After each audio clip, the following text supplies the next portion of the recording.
भीमराव अंबेडकर है वो किसके जनक है, उन्होंने किसका निर्माण किया था, आप बताइए मोनू। शाबाश, बैठ जाइए। भीमराव अंबेडकर को संविधान का जनक कहा जाता है। अच्छा, भारत के संविधान के अर्थ के बारे में कोई मुझे बताएगा? तो बच्चों मैं आपको भारत का संविधान के अर्थ के बारे में बताऊंगी।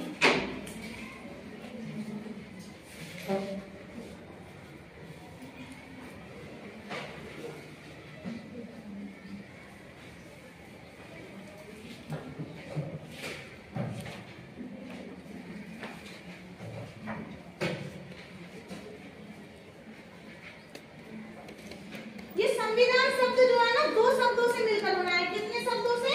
दो शब्दों से मिलकर बना है।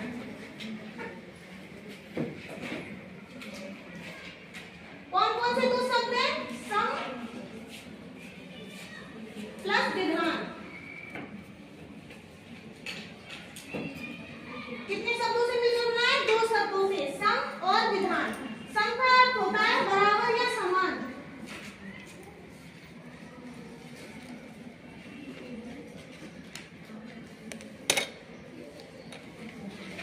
और विधान का अर्थ होता है नियम या कानून बनाना।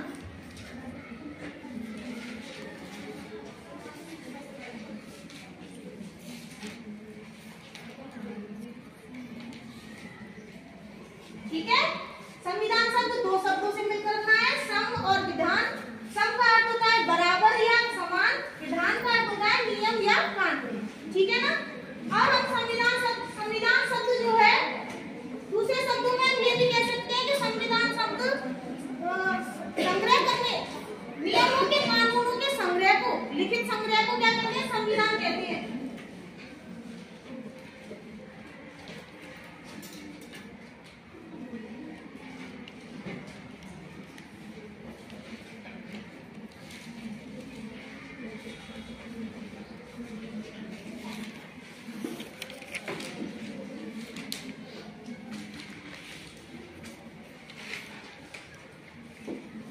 नियम कानून के लिखित संग्रह को क्या कहते हैं? संविधान कहते हैं दूसरे शब्दों में। ठीक है ना।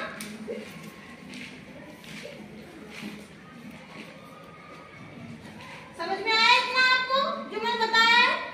अब मैं आपसे अगर समझ में आ रहा है तो ठीक है, नहीं तो अगर कुछ नहीं आया तो मुझसे पूछ लो, फिर मैं इससे संबंधित आपसे कुछ प्रश्न करूंगी।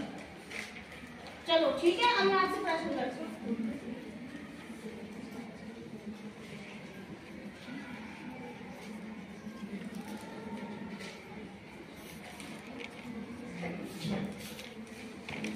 अच्छा बताइए, संविधान शब्द कितने शब्दों से मिलकर बना है? निकिता आप बताइए। शाबाश, बैठ जाइए। संविधान शब्द दो शब्दों से मिलकर बना है। अच्छा, संविधान शब्द किन दो शब्दों से मिलकर बना है? आप बताइए सीता। शाबाश, बैठ जाइए। अच्छा बच्चों मुझे बताइए,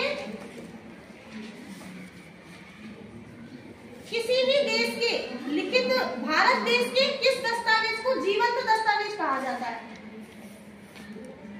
बताइए, भारत देश के किस दस्तावेज को जीवंत दस्तावेज कहा जाता है?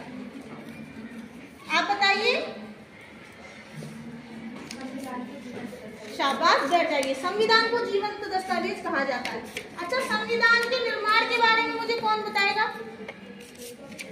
कोई बात नहीं, मैं आपको संविधान के निर्माण के बारे में बताती हूँ।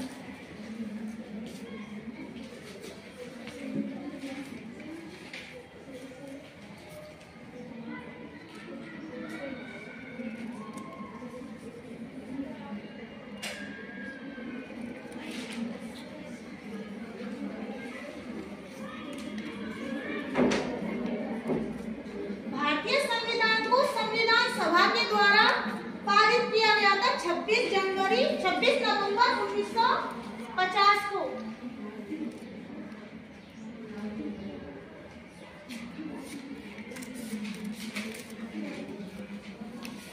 26 नवंबर 1949 को संविधान सभा के द्वारा। ठीक है ना।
सबसे बड़ा विधान वो लिखित संविधान है।